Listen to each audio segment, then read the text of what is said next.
자, 오늘은 이제 요한계시록 12장을 이제 공부를 하겠습니다. 12장을 펼쳐 놓으시고요. 12장 1절에 보시면 하늘에 큰 이적이 보이니 해를 옷 입은 한 여자가 있는데 그 발 아래에는 달이 있고 그 머리에는 12별의 관을 썼더라. 이 여자가 아이를 베어 해산하게 되매 아파서 애를 쓰며 부르짖더라. 3절 하늘에 또 다른 이적이 보이니 보라 한 큰 붉은 용이 있어 머리가 일곱이요 뿔이 열이라. 그 여러 머리에 일곱 왕관이 있는데 그 꼬리가 하늘의 별 3분의 1을 끌어다가 땅에 던지더라. 용이 해산하려는 여자 앞에서 그가 해산하면 그 아이를 삼키고자 하더니 5절 여자가 아이를 낳으니 이는 장차 철장으로 만국을 다스릴 남자라. 그 아이를 하나님 앞과 그 보좌 앞으로 올라가더라. 일단은 5절까지 읽었습니다.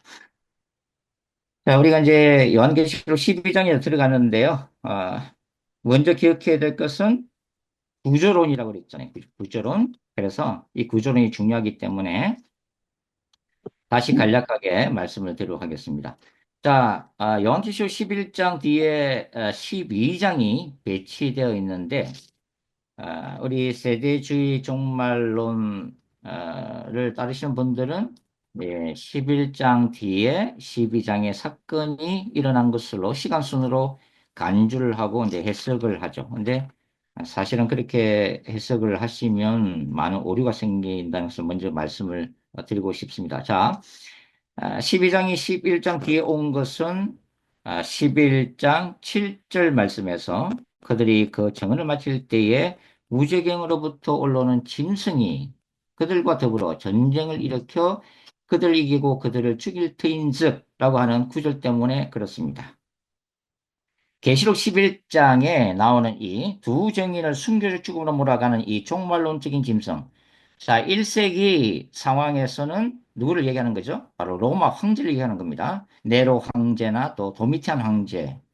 도미티안 황제를 이제 얘기를 하는 거예요.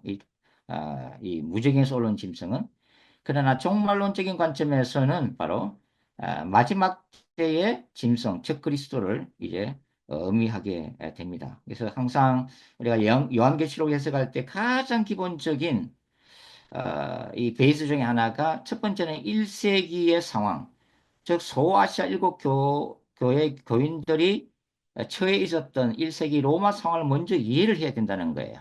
그리고 이 로마 상황의 기초 위에서 그 다음에 예언은 반복적으로 이루어지기 때문에 종말론적인 상황을 적용을 해야 올바르게 이해를 할 수가 있다 하는 것입니다. 그래서 이 짐승, 이 짐승이 어떤 존재인가를 좀 설명을 했어야만 했어요. 왜냐하면은 이 짐승이란 단어가 요한계시록 이제 11장에서 처음으로 등장되는 단어예요. 그래서 11장에 계시가 주어진 다음에 이 두 증인이 죽임을 당하게 되는 이 짐승이 어떤 존재인가를 보여주기 위해서 11장 옆에 또 하나의 환상이 딱 떠오르는 거예요. 연속순이 아니라 논리적인 순서입니다. 그래서 11장 화면 옆에 12장, 12장부터 13장, 14장 이렇게 이제 쫙 펼쳐지게 되는 거예요. 근데 이게 이제 짐승을 설명하기 위해서인데 원래 11장 뒤에는 원래대로라면 13장 1절이 와야 된다는 거죠. 13장이 와야 된다는 거죠. 왜냐하면 13장 1절을 보시면 내가 보니 바다에서 한 짐승이 나오는데 자, 11장 7절에 있는 짐승을 설명하기 위해서 13장 1절에 내가 보니 바다에 산 짐승 이게 원래 맞다고 하는 거죠. 그죠?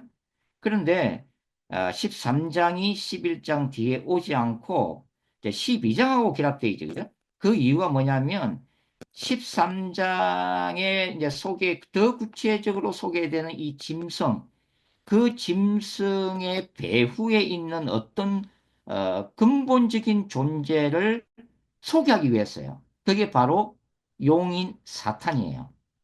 그러니까 1세기 관점에서 보면 이 짐승은 로마 황제인데 소아시아 일곱 교회를 박해하는 로마 제국의 황제인데 이 로마 황제라고 하는 눈에 보이는 이 지상 제국 배후에서 그 제국을 또한 좌지우지하는 한 영적인 존재가 있다고 하는 거예요. 그게 용인 사탄이라고 하는 거예요. 이게 이제 요한계시록의 초자연적인 세계관이라고 말씀을 드렸습니다. 한국가나 이 제국 그것뿐만 아니라 모든 개인들, 사회, 공동체에는 반드시 빛의 천사들의 활동이 있고 어둠의 천사들의 활동이 있다는 것을 보여주는 것이 요한계시록의 초자연적인 세계관이라고 제가 이제 어, 시작할 때 요한계시록 강의 시작할 때 이미 자세하게 말씀을 드린 바가 있습니다. 그래서 12장부터 이제 12장과 13장이 하나로 결합이 되어지는 거예요. 왜냐하면 이제 12장에서 이 짐승의 배후에 있는 용이 어떤 존재인가, 이 사탄이 어떤 존재인가를 이제 보여주면서 그 사탄은 예수님의 초림, 초대 교회부터 활동을 했을 뿐만 아니라 더 나아가서 보면 이거는 옛뱀이라고 하는 옛뱀이요 마귀라고 하는 또 단서가 12장에 등장이 되니까 창세기 3장까지 올라가는 거예요. 그러니까 이 로마 제국의 배후에 있는 용인 사탄은 신약 시대에 활동했을 뿐만 아니라 구약 시대 더 거슬러 올라가면은 하나님의 태초 이후에 타락한 존재로서의 용의 활동까지 거슬러 올라간다고 하는 거예요. 그래서 이제 12장과 13장이 하나의 환상으로 결합이 되어서 11장 뒤에 배치가 되어지게 됩니다. 자, 그러면은, 자, 14장은 왜 오게 됐어요? 나중에 이제 13장 가서 또 이제 리마인드 시켜드리겠지만, 13장 마지막에 나오는 짐승의 표 666을 받는 이마에 표를 받는 사람과, 그 다음에 이마에 하나님의 이름을 받는 사람이 대조되기 위해서 14장이 13장 뒤에 배치되면서, 결론적으로는 12장, 13장, 14장이 한 덩어리로 11장 뒤에 배치가 되어지고 그 다음에 이제 15장이 오게 되는데 15장이 지나면 지난번에 말씀드린 것처럼 11장에서 일곱 번째 나팔 지향 선포 나팔이 울려 퍼졌을 때 우리 주 그리스도의 나라가 임했다라고 하는 예수님의 재림 직전에 임할 하나님의 나라를 위해서 일어날 마지막 재앙 일곱 개의 대접 재앙을 보여주는 준비하는 것이 계시록 15장이라고 말씀을 드렸어요. 그죠? 그래서 요 전체 구조, 전체 그림을 봐야 우리가 오늘 공부하게 되는 요한계시록 12장을 올바르게 이해할 수가 있다고 하는 것입니다. 이해가시겠죠? 그죠? 그래서 만일 요한계시록 11장 뒤에 시간 순으로 12장이 왔다고 해서 해석을 하게 되면 어떤 해석이 되냐면 자, 11장이 종말론적 사건으로 볼 때는 두 정인이 적그리스도에게 죽임을 당하잖아요. 그죠? 그러면은 12장은 어떤 사건이에요? 적그리스도가 스스로 하나님이라고 제3의 성전에서 칭하고 난 그 이후의 일, 즉 그리스도의 세계 정부라고 하는 통치 시대에 일어날 일로 12장을 해석을 해야만 되죠. 왜? 11장 사건 뒤에 12장 사건이 일어나니까. 그죠? 그렇게 되면은 이 12장에 나오는 예를 들어서 이 해를 옷 입은 여자가 낳으려고 하는 이 아이를 어떻게 해석해야 되냐면 환란기를 지나는 어떤 성도들을 상징하는 단어로 해석을 해야 된단 말이에요.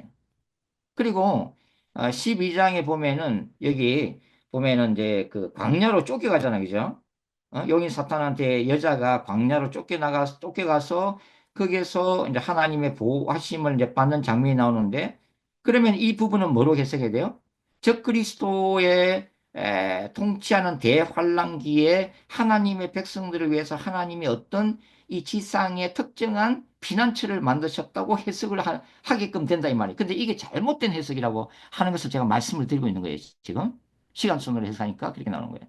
실제로 이제 지금 뭐 구속이 되었습니다마는 신 모모 목사님이 이제 이런 해석을 했던 분이죠. 그래서 자기가 기도하면 사람의 계시를 받았는데 여기 계시록 12장에 나오는 이 피난처로 기록되어 있는 이 광야 피난처 여기가 피지섬이라는 계시를 받았다. 그렇게 얘기했잖아요. 그래서 그 피지섬에다가 뭐 교인들이 재산을 팔아가지고 한 500명이 가가지고 집단 농장을 만들어서 마지막 재앙이 올 때 바로 이 피지 섬이 하나님의 마지막 피난처이기 때문에 해를 받지 않을 것이다 해서 한번 난리가 난 적이 있었죠. 예, 무슨 뭐 타작마당인지 뭔지 하여튼 신모모 목사님이 있어요. 예, 그래서 구속됐어요, 지금. 예, 이렇게 계시록을 극단적으로 잘못 해석하면서 많은 신자들을 미혹시키고 자신도 멸망당하고 교인들도 같이 지옥으로 끌고 가는 거예요. 그렇게 되면. 그래서 우리가 이 요한계시록을 늘 강조하다시피 이 구조론, 요한계시록의 문맥과 이 흐름, 전체 구조가 어떻게 되었는가를 건전한 성경신학의 관점에서 읽어내고 해석하는 것이 그렇게 중요하다고 하는 것입니다.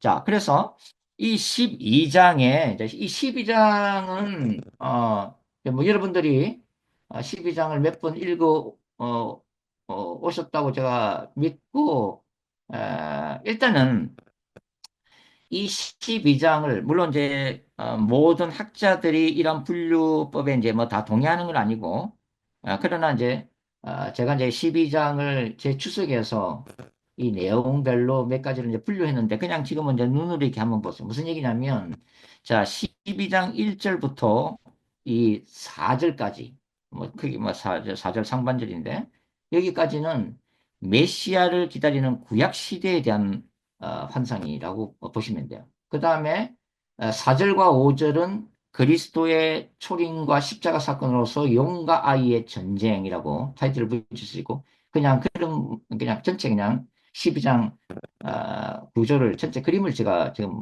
그려드리는 거예요. 그 다음에 6절은 삽입절인데 한 절이 삽입됐는데 용과 여자의 전쟁입니다. 용과 여자의 전쟁, 뭐 교회 시대를 얘기하는 건데 그 다음에 눈으로 그냥 보세요. 눈으로 그냥 대충 뭐다 생각하시면 돼요. 7절부터 이제 12절까지는 용과 아이의 전쟁 두 번째고, 이거는 예수님의 십자가 사건에 대한, 십자가 사건을 지금 얘기하고 있는 거고, 그 다음에 13절부터 16절까지는 용과 여자의 두 번째 전쟁. 역시 교회 시대의 두 번째, 교회 시대를 갖다가 이제 두 번째로도 보여주는, 이렇게 지금 예수님의 초림과 교회 시대, 초림과 교회 시대가 지금 반복되면서 이렇게 같이 기록이 돼 있어서 이 내용을 구조적으로 상당히 파악하기가 힘들어요. 그리고 이제 12장 마지막 17절, 용과 남은 자손과의 종말론적인 전쟁. 12장 17절부터 13장 끝까지가, 물론, 소아시아 일곱 교회 교인들을 보면 1세기 상황이지만, 이제 우리의 관점에서 보면 종말론적인 상황을 보여주기 때문에 예수 그리스도의 재림 직전과 적그리스도 시대에 해당한다. 이렇게 보시면은 이해가 빠르다고 하는 것입니다. 예. 대충 그런 식으로 전체가 되어 있구나를 먼저 이해를 하시면 되죠. 자, 여기에 12장 이제 1절부터 시작해서 이제 여기 보시면 하늘에 두 개의 표적적인 환상이 나타나고 있잖아요. 그죠? 여자에 대한 환상과 그 다음에 붉은 용에 대한 환상이 아, 지금 보이고 있죠. 자, 1절에서 이제 이 여자 보시면, 자, 여자 보시면 너무나 영광스러운 모습으로 묘사되고 있습니다. 그죠? 이게 해를 마치 옷을 입듯이 입고 있고 눈부신 태양빛으로 둘러싸이는 모습이에요. 그리고 그 발판은 달을 밟고 있죠. 그리고 그 머리는 12별의 영광스러운 관을 쓰고 있는 이 여자. 자, 그래서 캐톨릭 신학자들은 이 여자를 누구로 해석할까요? 당연히 마리아로 해석하죠. 마리아로. 이 영광을 입은 여자를 성모 마리아로 보고 있습니다. 제가 그게 관련된 뭐 캐톨릭 하는 동영상 간단한 걸 한번 만들어서 띄운 적은 있지만 자, 이 마리아에 대한 뭐 4대 교리가 있죠, 그죠? 무념, 무죄 잉태설. 즉, 마리아는 죄가 없이 태어났다. 그 다음에 평생 동정녀설, 마리아는 예수님을 성령으로 잉태한 다음에 남편 요셉과 어떤 부부 관계를 갖지 않았고 자식을 낳은 적이 없다. 그러면 뭐 복음서에 나오는 예수님의 형제 자매도 누구예요? 친척이다 이렇게 해석하는 거죠. 그리고 마리아의 부활 성천설. 마리아는 다른 사람과 달리 그 육신이 부활해서 하늘로 올렸다. 그리고 아, 하나님의 어머니, 하나님의 어머니. 그러니까 아, 하늘의 모후가 되었다. 영광스러운 모후가 되었다. 그래서 기도와 찬양을 받기에 합당한 성모 마리아로 해석하고 있는 거죠. 그러나 어느 것도 성경에 기록되어 있지 않습니다.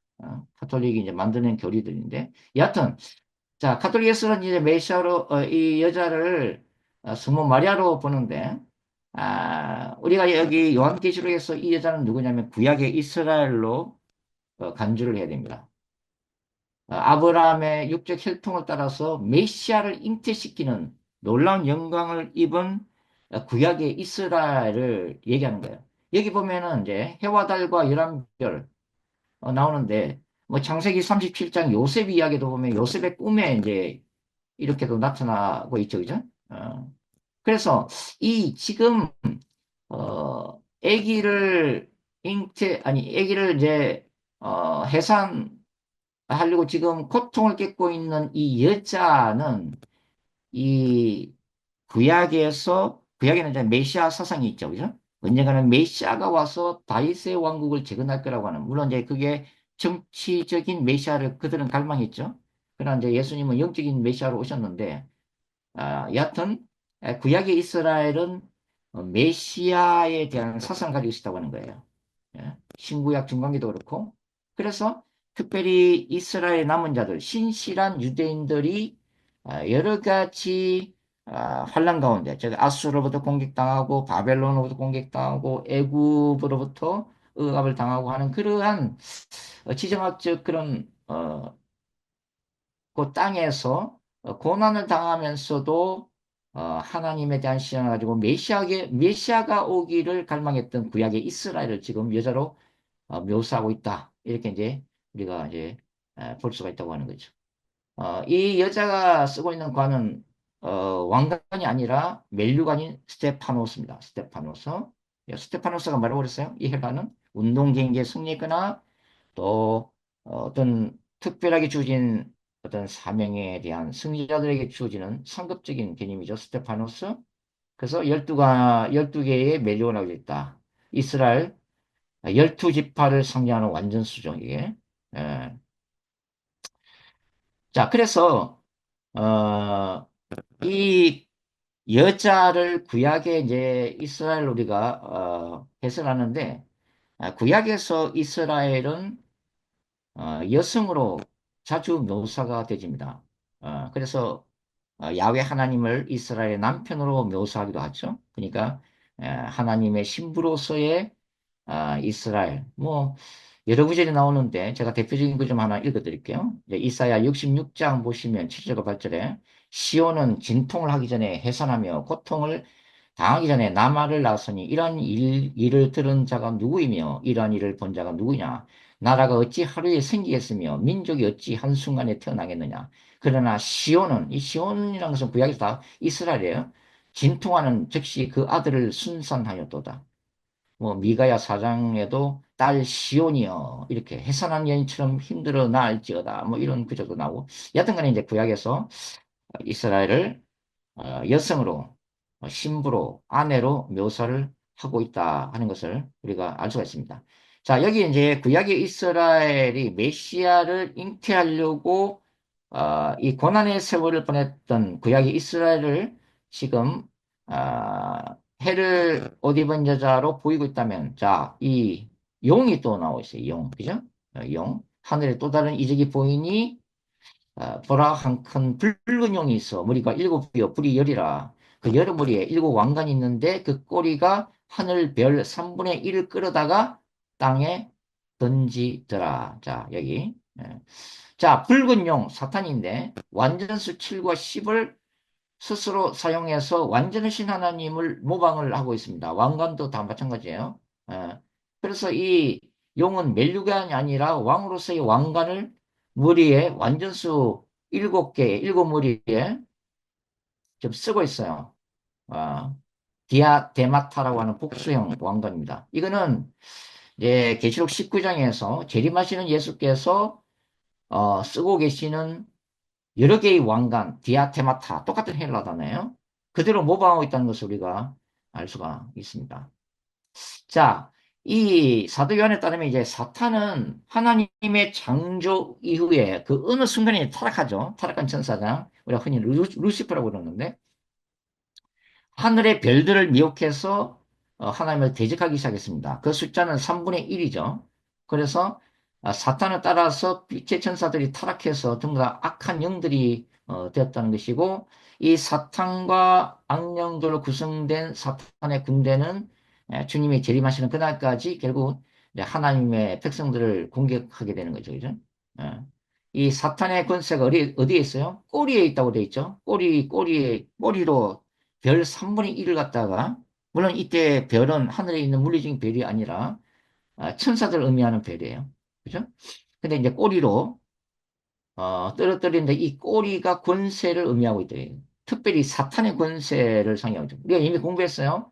계시록 9장에서 황충장에서 정갈이 쏜다는 표현도 나왔고, 그 다음에 유브라데 전쟁에서 사탄의 군대가 꼬리에 달린 머리로 인간의 3분의 1을 죽이는 전쟁에서 이미 공부를 한 바가 있습니다. 그죠? 예. 자, 그래서, 이 용이 이제는 해산하려는 여자 앞에서 메시아를 대망했던 구약의 이스라엘, 그리고 이제 신구약 중간기를 지나서 신약 시대가 되었을 때 아기 예수가 이제 태어나게 되죠. 바로 그걸 상징화하는 거죠. 용이 해산하는 여자 앞에서 그가 해산하면 그 아이를 삼키고자 하더니 자, 삼키고자 하더니 여자가 아들을 낳으니 이는 장차 철장으로 만국을 다스릴 남자라 그 아이를 하나님 앞과 그 보호자 앞으로 올려가더라. 이렇게 이제 기록이 되어 있습니다. 자, 여기서 우리가 이제 주목하는 게 뭐냐면 용이 해산하는 여자 앞에서 그가 해산하면 그 아이를 삼키고자 하는 환상이에요. 근데 이게 지금 역사적으로 성취가 되어집니다. 그죠? 바로 예수님이 이 땅에 오셨을 때 헤롯 왕이 그죠? 이 베들레헴에서 태어난 아기 예수, 동방으로부터 온 박사들의 얘기를 듣고서 예루살렘이 뒤집히죠. 그리고 이제 헤롯이 이제 교묘한 작전을 짭니다. 얘네들 가서 그 메시아를 직접 목격하고 예배하고 들어오면 나한테 가르쳐 달라. 그러면 나도 가서 경배하겠다. 그렇게 하죠. 음. 근데 이때 이제 헤롯 왕이 결국은 베들레헴에 2살 이하의 아이들을 학살하는 일이 생겨나게 됩니다. 바로 이 사건이죠. 용이 해산하는 여자 앞에서 그가 해산하면 그 아이를 삼키고자 하더니에 해당되는 거예요. 그죠? 우리 아니면 12월이면 벌써 뭐 2달 이제 지나면은 뭐 벌써 크리스마스잖아요. 그죠? 그래서 우리가 성탄절을 굉장히 낭만적이고 목가적인 그런 분위기로 많이 인식하지만 사실 복음서가 얘기하고 있는 이 아기 예수의 탄생 이야기가 기록되어 있는 이 이야기들은 사실은 굉장히 분위기가 영적으로 보면은 사실 영적 전쟁 상황입니다. 왜냐면은 이 마태복음 2장에도 보면은 하나님이 어떻게 하늘에서 이 용인 사탄이 아기를 삼키고자 하는 헤롯 대왕을 이용해서 아기 예수를 죽이려고 하는 이 학살, 이 테러 작전으로부터 어떻게 아기 예수를 피신시키는 자세하게 기록하고 있어요. 가브리엘이 요셉의 꿈에 나타납니다. 그래서 지금 헤롯이 아기를 죽이려고 하니까 빨리 이 산모와 아기를 데리고 어디로 가라고 그래요? 애굽으로 피신해라. 헤롯 왕이 죽을 때까지 피신을 시키고 있잖아요. 그죠? 그리고 이 아기 예수께 경배했던 동방 박사들의 꿈에 또 나타나요. 천사가. 나타나가지고 헤롯에게 돌아가지 마라. 너네들은 그냥 고국으로 돌아가라. 그렇게 얘기하잖아요. 그죠? 그래서 나중에 이제 헤롯이 속았다는 걸 알고서 이제 그때 이제 군사를 보내가지고 2살 이하의 아이를 죽이는 게 나온다. 이게 보면은 굉장히 하늘에서는 긴급하게 움직이다는 거예요. 그죠? 지금 요한계시록 지금 우리 12장 이렇게 되면은 용이 사탄은 헤롯 왕을 이용해서 아기를 죽이려고 하고 하나님은 천사를 파송해서 아기 예수를 보호하는 이 하나님의 나라와 사탄 나라의 치열한 전쟁이 지금 일어나고 있다. 영적 전쟁이. 그러니까 우리가 성탄절이 굉장히 목가지고 낭만적인 분위기인데 영의 세계에서는 긴박감이 흐르는 상황이었다고 하는 거죠. 어. 그리고 이제 누가복음에 보시면은 이제 목자들이 밤에 양떼를 치다가 또 이제 천사 가브리엘이 영광중에 나타나서 메시지를 전하잖아요, 그죠? 너를 위해서 구주 예수가 태어나셨다.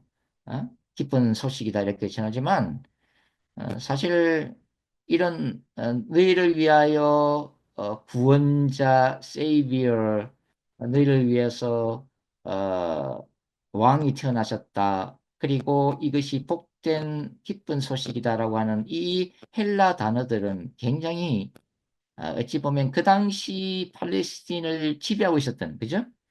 팔레스틴을 식민지 하나로 지배하고 있었던 로마 제국. 로마 제국에 대해서 반로마 제국적인 사상을 담고 있단 말이에요. 복음이 원래 아주 레디컬한 거예요. 예. 왜 그러냐면은 이 복음이라고 하는 기쁜 소식이라고 하는 이 헬라 유앙겔리오는 바로 바울 서신에서도 그렇게 쓰이지만은 원래가 로마 제국의 그 왕이 탄생했거나 또 로마 황제가 즉위했거나 로마 군대가 원정을 나가서 승리하고 돌아올 때에 이걸 유앙겔리온이라고 했단 말이에요. 유앙겔리온 기쁜 소식을 전합니다. 이렇게 로마 황제가 되실 분이 태어났습니다. 로마 군대가 승리했습니다. 이 기쁜 소식을 로마 전역에 전합니다. 뭐 이런 거예요. 예. 그런데 그런 1세기에서 했던 모든 이 헬라 단어들을 복음서 기자나 바울은 그걸 예수 그리스도를 이제는 가리키는 데 다 사용하고 있는 거예요. 그게 복음의 용어들이에요. 1세기 헬라어들이다. 예. 그래서 이거는 다 로마 제국의 왕을 찬양하고 로마 제국을 신으로 섬기고 로마 제국의 황제야말로 뭡니까? 로마 제국을 지키는 수호신의 아들이고 살아있는 신이고 신의 아들이고 찬양받아야 될 구원자고 이렇게 찬양하고 있었던 로마 제국에서 로마 황제가 구원자가 아니라 아기 예수가 구원자다. 그죠? 로마 군대가 이겼다고 하는 그 자체가 요한겔리온이 아니라 이 땅에 태어난 아기 예수가 장차 십자가에서 사탄과 죽음의 권세를 이기고 승리하는 바로 그것이 복된 소식 요한겔리온이다. 이렇게 지금 뒤집어서 선포하고 있는 거예요. 무슨 말인지 아시겠죠? 그러니까 이 자체가 굉장히 뭡니까? 그렇게 목가지고 낭만적인 게 아니라 당시에 세상을 지배했던 권세에 대해서 대항하는 그것이 진리가 아니라고 폭로하는 거짓이라고 얘기하는 굉장히 어찌 보면은 거룩한 전쟁을 선포하는 그런 이야기들이 바로 복음서와 바울 서신의 이야기들이라고 하는 거예요.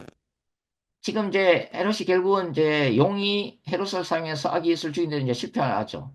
근데 여기 이제 보시면 아, 12장 4절 여기 보시면은 여자가 아들을 낳으니 아기 예수 이렇게 하는 거예요. 이는 철장으로 만국을 다스릴 남자라 그 아이를 하나님 앞과 그 보좌 앞으로 올려가더라. 야, 이게 짧은 구절에 지금 뭐가 되냐면은 아기 예수의 탄생과 그다음에 예수 그리스도의 공생애, 예수 그리스도의 십자가의 죽음, 부활, 승천까지 그냥 아주 간략하게 그냥 아기 예수가 바로 보좌 앞으로 올려가는 모습으로 좀 표현하고 있지만 사실은 예수 그리스도의 전 이 공생애 자체를 지금 얘기를 하고 있다고 하는 거야. 아주 함축적으로 지금 줄여서 지금 표현을 하고 있다는 것을 우리가 알 수가 있는 거죠. 자, 이 철장으로 만국을 다스릴 남자. 자, 한 군데만 제가 인용하면 시편 2편 7절 이하에 바로 기록되어 있죠. 내가 여호와의 명령을 전하노라. 여호와께서 내게 이르시되 너는 내 아들이라. 오늘 내가 너를 낳았도다. 내게 구하라. 내가 이방 나라를 내 유업으로 주리니 내 소유가 땅 끝까지 이르르도다. 네가 철장으로 그들을 깨뜨리며 질글까지 부수리라 하시도다. 자, 시편 2편은 메시아를 노래하는 메시아 시편 중에 하나거든요. 여기에서 철장으로 깨뜨린다는 얘기가 나오죠. 그리고 또 요한계시록 19장에 예수님의 재림장에도 나와요. 요한계시록 19장 15절 보시면 제가 읽어드릴게요. 그의 입에서 예리한 금이 나오니 그리스도예요. 그것으로 만국을 치겠고 친히 그들을 철장으로 다스리며 또 친히 하나님 곧 전능하신 이의 맹렬한 진노의 포도주 틀을 밟겠고 이렇게 예수님이 십자가에서 사탄과 죽음의 권세를 깨뜨리시지만 그것을 완성하는 때는 예수님의 재림 때에 아, 바로 악의 권세와 어, 죄악으로 죄악이 지배하는 세상을 첫장으로 심판하시기 위해서 예수는 오실 것이다. 그를 우리가 이제 알 수가 있는 거죠. 자, 그래서 네, 이 십자가 사건이라고 하는 것은 이 종말론적 기록한 전쟁 시장에서 보면은 두 가지 의미가 있습니다. 첫 번째가 뭐냐면 만왕의 왕, 디바인 킹, 신적인 왕이신 아, 하나님은 예수 그리스도를 통해서 예수님의 죽으심을 통해서 원수된 인류와 화해함으로써 예수 그리스도를 왕으로 영접할 수 있게끔 하는 역사고 또 하나는 호리 워리어 거룩한 전사로서 하나님은 예수 그리스도를 통해서 사탄과 죽음의 권세를 십자가에서 깨뜨리심으로 인해서 사탄의 소유물이 되었던 이 불신자들이 예수님을 영접함으로써 사탄의 나라에서 하나님의 나라로 옮겨지는 역사가 이제 있게 되는 거예요. 그게 예수님이 십자가에서 행하신 가장 중요한 두 가지 사건이다. 하는 것을 우리가 이제 알 수가 있겠습니다. 자, 그 다음에 이제 우리가 6절 한번 보시죠. 6절 보시면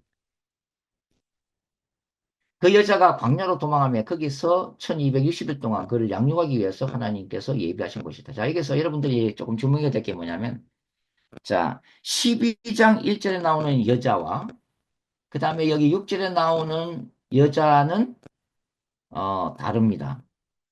12장 1절에 나오는 여자는 뭐라고 그랬어요? 메시아를 기다리던 구약의 이스라엘을 얘기한다 이라면 이 여자는 메시아를 통해서 탄생된 여자, 즉 신약적 교회 공동체를 의미합니다. 그런데 지금 요한은 구약의 이스라엘을 신약의 교회 공동체와 차별시키지 않고 똑같이 그냥 여자로 계속 그냥 쓰고 있는 거예요.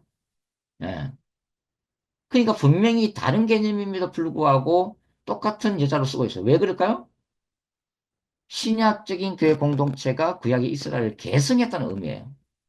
이게 요한계시록 21장에 나오는 새 예루살렘의 그 성곽 대문에서 이미 설명을 했었죠. 구약의 12지파 이름과 12사도 이름이 새 예루살렘에 나란히 적혀 있다는 거 하는 겁니다. 그래서 이제 우리가 사실은 이제 에베소스도 공부를 해야 되는데 에베소스에 나오는 바울의 교회로는 어떤 걸 얘기하냐면은 이방인으로 구성된 교회가 아니라 뭐예요? 유대인들과 이방인을 그리스도를 머리로 하는 공동체예요. 그래서 바울이 지금 이해한 그런 개념이 지금 요한하고도 통하는데 교회라고 하는 것은 구약의 이스라엘 또 유대인들을 포함하는 개념이 신약 교회예요. 이방인들만 구성된 게 아니에요. 그래서 요한은 구약의 이스라엘과 신약의 교회 공동체를 같은 여자라는 이름으로 그냥 구별 없이 쭉 쓰고 있는 거예요. 이게 개성을 했기 때문에 예, 그렇게 이제 이해를 하시면 되겠습니다. 그리고 이제 7절에 보시면 이제 7절부터가 이제 굉장히 새로운 얘기가 나오는데 그 하늘에 전쟁이 있으니 미카엘과 그의 사자들이 용과 더불어 싸울새 용과 그의 사자들도 싸우나 이기지 못하여 다시 하늘에서 그들이 있을 곳을 얻지 못한지라 큰 용이 내쫓기니 옛뱀 곧 마귀라고도 하고 사탄이라고도 하며 온 천하를 빼는 자라 그가 땅으로 내쫓기니 그의 사자들도 그와 함께 내쫓기니라. 자, 여기에 하늘에 전쟁이 일어나요. 그죠? 미카엘, 영적 전쟁을 맡은 천사장 미카엘과 사탄과 싸우는 모습이 나타나 있는데 사실 학자들 간에 이 구절이 지금 뭘 얘기하는지를 굉장히 해석이 분분해요. 그래서 뭐 이 사건은 뭐 태초에 사탄이 타락할 때 있었던 얘기다 뭐 이렇게 해석하는 신학자도 있고 하는데 저는 이제 어떻게 보냐면 이것을 12장의 한 문맥 안에서 같이 해석을 해야 더 이것이 설득력이 있겠다 싶은 거예요. 그게 무슨 얘기냐면 자, 지금 예수께서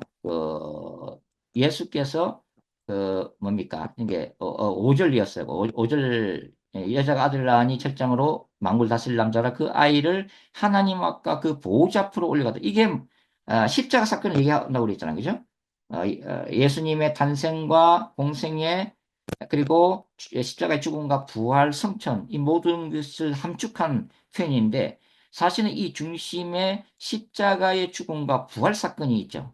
그죠? 뭐 성천 사건도 중요하지만 근데 이 십자가 사건을 영의 세계에서 볼 때는 바로 7절 이하가 일어난다는 거예요.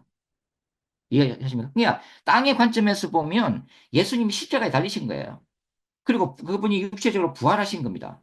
근데 영의 세계에서는 예수님의 십자가 죽음과 부활이 어떤 모습으로 나타나면은 미카엘 천사가 빛의 천사 군단이 용인 사탄의 군대와 싸워서 이기는 사건으로 나타나고 있단 말이에요.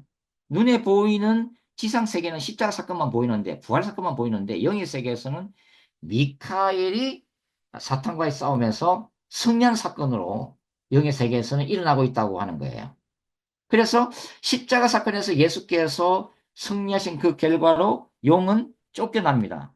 땅으로 쫓겨나는 것이 이제 기록이 되어 있습니다. 예, 그렇게 여러분들이 이해를 하시면은 좋을 것 같아요. 그래서 음. 그리고 이제 여기에 12장에 요 광야에서 여자가 양육받는 기간 1260일. 1260일을 뭐 세대주의에서는 이걸 문자적으로 해석하지만 저는 요한계시록의 숫자들은 상징적으로 해석이 된다라고 이제 봐야 된다고 하는 거죠. 그래서 여기 12장에 나오는 1260일은 말 그대로 교회 시대, 예수님의 초림부터 예수님의 재림 직전까지의 교회 시대를 상징하고 있다. 그렇게 여러분들이 이해하시면 될 거예요. 어. 간단하게 말씀드리면. 그런데 이 교회 시대 동안, 그러니까 십자가 사건으로 패배한 사탄은 이제는 예수님을 대적하지 못해요. 그죠? 그 피조물에 불과한 존재이기 때문에 사탄은 절대로 예수님을 대적할 수 있는 존재가 안 돼요. 그러면 결국은 예수님을 메시아로 주님으로 영접한 새로운 종말론적 공동체인 교회가 바로 사탄의 공격 대상이 되는 거예요. 그게 분노하는 거지, 분노. 그러니까 하나님에 대한 분노, 사탄이 하나님에 대한 분노를 어디서 쏟아붓는 거예요? 하나님은 자신의 상대가 안 되기 때문에 교회에다가 쏟아붓는 거예요. 그게 여자가 광야로 쫓겨나가게 되고 이것이 예수님의 초림과 재림 기간 동안 일어났던 교회의 대대적인 박해 사건들이에요. 다. 교회가 핍박을 받는 거예요. 사탄으로부터 용으로부터 핍박을 받는데 재미있는 것은 뭐냐면 자 여기서 6절 보시면은 어떻게 됐어요? 그 여자가 광야로 도망하며 거기서 1260일 동안 그를 양육하기 위하여 하나님께 예비하신 곳에 있었다. 이 개념은 뭐예요? 하나님이 교회 공동체를 양육하기 위해서 예비하신 곳에 두는 장면이잖아요. 그죠? 근데 여기에 대해서 똑같은 설명, 그러나 약간은 다른 설명이 어디 나오냐면 13절부터 나와요. 자, 13절 보세요. 용이 자기가 땅으로 내쫓기는 걸 보고 남자를 낳은 여자를 박해하는지라 그 여자가 큰 독수리의 두 날개를 받아 광야 자기 곳으로 날아가 거기서 그 뱀의 낯을 피하여 한때와 두때와 반때를 양육받으며 뭐 한때와 두때와 반때는 1260이라고 똑같은 표현이에요. 여자에 대해서 뱀이 그 입으로 물을 강같이 토하여 여자를 물에 떠내려가게 하려 하되 땅이 여자를 도와 그 입을 벌려 용의 입에서 토한 강물을 상티니라고 되어 있죠. 자, 여기서 여자가 큰 독수리 날개를 날개로 광야로 피신을 하는 거죠. 피신을 하는데 이 개념이 뭐냐면 바로 출애굽 모티브에서 등장이 되어지고 있다는 거죠. 출애굽 모티브에서. 그러니까 하나님이 출애굽한 이스라엘을 하나님의 큰 독수리 날개로 이 구출해서 광야에서 만나와 메추라기로 먹이는 사건하고 아주 유사한 거예요. 그와 마찬가지로 신약의 교회 공동체도 이렇게 보호하시겠다고 하는 거죠. 예. 뭐 출애굽기 19장 4절 여기 나오네요. 내가 애굽 사람에게 어떻게 행하였음과 내가 어떻게 독수리 날개로 너희를 업어 내게로 인도하였음을 너희가 보았느냐. 이게 출애굽 사건 얘기하는 거죠. 그 다음에 신명기 32장에도 그 비슷한 표현이 나오는데 마치 독수리가 그 보금자리를 어질게 하며 그 날 새끼 위에 늪을 그리며 그 날개를 펴서 새끼를 받으며 그 날개 위에 그것을 엎는 것 같이 여호와께서 홀로 그들을 인도하셨고 이스라엘을 갖다가 광야에서 인도하셨다는 거예요. 함께한 다른 신이 없었도다. 하나님이 출애굽한 이스라엘 백성들을 보호하셨다고 하는 거죠. 이 개념이 지금 신약 신약 교회로 표현되는 이 여자에게도 해당이 돼요. 그러니까 이 광야에서는 두 가지 사건이 일어나죠. 하나님이 철저하게 보호하시겠다는 약속. 그럼에도 불구하고 용은 계속해서 입으로 물을 토하고 있잖아요. 이 물이라고 하는 게 이제 출애굽기 14장 보면 홍해 사건을 연상시키는 거죠. 강물에다가 이제 수장시키려고 하는 거. 네, 그런 거죠. 어. 그래서 이 광야라고 하는 것이 교회 시대면서 크리스천이 살아가는 이 세상을 의미한다고도 볼 수 있는데 여기에서는 항상 두 가지 일이 발생한다는 거예요. 사탄은 늘 공격하고 그다음에 그 시련과 고난 가운데서도 하나님은 바로 그분의 백성인 여자를 항상 보호하세요. 이 일이 지금도 진행 행위다 하는 거예요. 예. 그래서 고난의 광야가 있는데 우리가 아까 이제 6절에서 읽었다시피 6절에서 광야로 도망했을 때 이 1200주 동안 그를 양육하기 위해서 하나님께서 예비하신 곳이라고 제가 이게 광야에서는 이게 뭐야 양육한다. 결국은 고난의 광야에서 때로는 사탄의 공격과 시험을 받기도 하겠지만 또 하나님의 역설적인 섭리는 뭐예요? 자신의 백성을 강한 용사로 연단시키겠다는 의미예요. 이 광야에서 자를 부셔뜨리겠다는 거죠. 이 고난을 통해서. 그래서 하나님을 더욱더 의지하게 하고 하나님의 거룩한 신부로 거듭나게 하고 연단과 고난 가운데서도 굴하지 않는 그 불굴의 의지와 믿음으로 하나님의 강력한 군대를 만드시겠다는 거예요. 그래야만이 사탄과의 정말로 죽인 그러한 전쟁에 승리할 수 있으니까. 온실 속에서는 아무것도 할 수가 없다, 결국은. 그것은 마지막 적그리스도 시대가 되면은 금방 넘어진다, 이거. 짐승의 표를 금방 받는다는 거예요. 금방 넘어진다, 이거. 시험에 든다, 이거죠. 그래서 이런 짐승의 표를 받는 이 시대를 또 예비하기 위해서 하나님은 지금도 우리에게 어찌 보면 어려움을 주시다는 거예요. 그래서 두 증인이나 14만 4천이나 12장의 여자의 남은 후손이나 다 똑같은 개념인데 결국은 여기는 항상 주어지는 말씀은 어려움을 피해갈 수는 없고 고난을 피해갈 수 없다는 거예요. 크리스천들은 편한 인생을 살 수 없다고 하는 거예요. 왜냐하면 이미 예수를 믿는 순간부터 사탄의 표적이 되기 때문에. 그래서 크리스천들은 지옥에서 유명한 사람들이잖아요. 지옥에 다 알려져 있으니까. 악령들의 공격의 대상이라는 거죠, 이게. 그죠? 그래서 사탄이 날뛰고 이러면은 뻥뻥 넘어지는 거예요.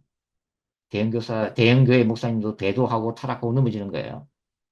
본인이 그렇게 어, 넘어진 거지만 또 그 배후에서는 또 끊임없이 또 목사들을 공격하는 사탄의 집요한 시험과 유혹과 공격이 있다고 하는 거죠. 예. 그래서 이 광야에서 연단받는 이 광야교회. 그래서 스테반 집사는 사도행전 7장인가요? 거기서 뭐라고 그랬어요? 광야교회라고 표현했잖아요. 40년 동안 이스라엘이 오직 하나님만을 바라봐야 되는 그곳. 그죠? 만나와 메추라기와 물이 나는 이 기적의 역사가 없으면 살 수가 없는 이 땅에서 오직 하나님만 바라봐야 되는 이 척박한 광야를 광야 교회라고 불렀잖아요. 스테반 집사가. 그죠? 그게 우리가 살아가는 세상 속의 크리스찬이다. 우리의 정체성이에요. 그죠? 어, 뭐 쉽진 않지만.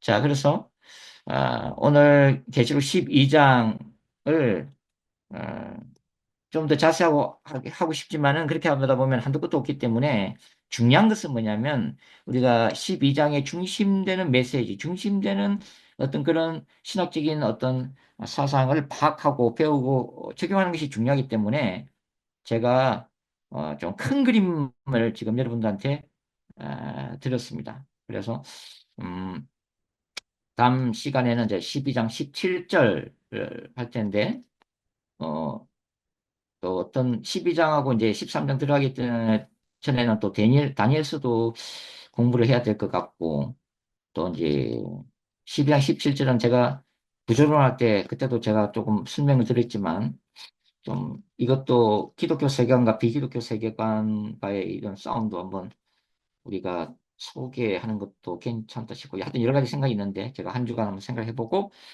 다음 주에 만나서 강의를 진행하도록 하겠습니다. 자, 오늘 여기까지 하겠습니다. 수고하셨습니다.